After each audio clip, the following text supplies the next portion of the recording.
বিচার চাইতে বাছুর কোলে নিয়ে আদালত চত্বরে হাজির এক নারী। তার দাবি, টাকা না পেয়ে গোয়াল থেকে গরু তুলে নিয়ে গেছেন ইউনিয়ন বিএনপির এক নেতা, আর তাই গরু ছাড়া বাছুর নিয়ে তিনি আদালতের শরণাপন্ন হয়েছেন বিচারের জন্য।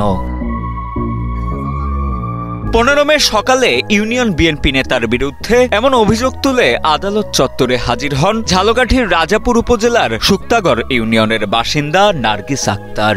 তার অভিযোগ, 14 মে সকালে বাড়ি থেকে গরুটি নিয়ে যায় শুক্তাগড় ইউনিয়ন 1 নং ওয়ার্ড বিএনপির সাধারণ সম্পাদক মোহাম্মদ বেলাল খান। আমি গরু পোলায় রাইখে আসি, রাইখার পর গরু বেল্লাল লইয়ে গেছে। লই যাওয়ার পর আমি আমার খবর পাইছি যে আমার গরু নিয়েছে কেডা বেল্লাল। আমি যাওয়ার পর কি গরু আনছো কা, টাকা পামু 20,000, টাকা দাও 20,000। কিসের টাকা? টাকা পামু 20,000। টাকা চাও নিতে আমার গালি গেলাস করছে, খুব মন্দ গালি গেলাস করছে। তারপর কাছে গালি দিও না, গরু আনছো কা, গরু ছাড়িয়ে দাও।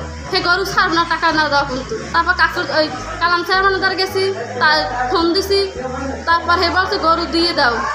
এই টাকা দিয়ে গরু নিতে কইছি, আর টাকা আমি দিতে পারিনি। রাত 10টা পর্যন্ত বসেছিলাম, আর টাকা চায় তারা।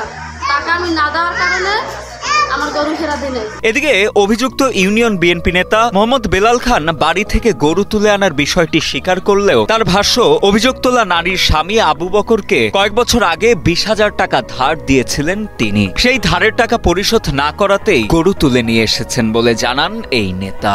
সাধারণ সম্পাদক, আমি কালকে একটা গরু নিয়ে আমি মাদ্রাসার সামনে বাঁধেছি।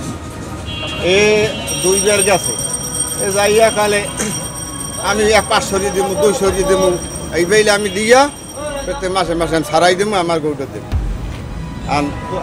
আর কইছে তোমার শ্বশুরের লই যাও, তোমার শ্বশুরের লইয়া গরু আইয়া, তোমার শ্বশুরে আইয়া তোমার কাগজে সই করিয়া তোমার শ্বশুরের গরু লই যাও। এইলে আমরা গরু দিয়ে দেবো। আমার স্বামীর আমি 20,000 টাকা উঠেই দিছি, 20,000 টাকা উঠে দিয়েছি একটি বাড়ি একটি খামার দিয়া। এখন এখানে হয়েছে 30,000। কালকে রাত্রে ফোন দিয়েছি, এখানে 30,000 হয়েছে, আমার নামে মামলা দেবে। এ ঘটনায় এখনো পর্যন্ত আদালতে কোনো মামলা দায়ের হয়নি। স্থানীয়দের মধ্যস্থতায় বাছুরটিকে দুধ খাওয়ানোর জন্য অভিযুক্ত নেতা বেলাল খানের বাড়িতে রাখা গরুটির কাছে নিয়ে যাওয়া হয়েছে বলেও জানা যায়।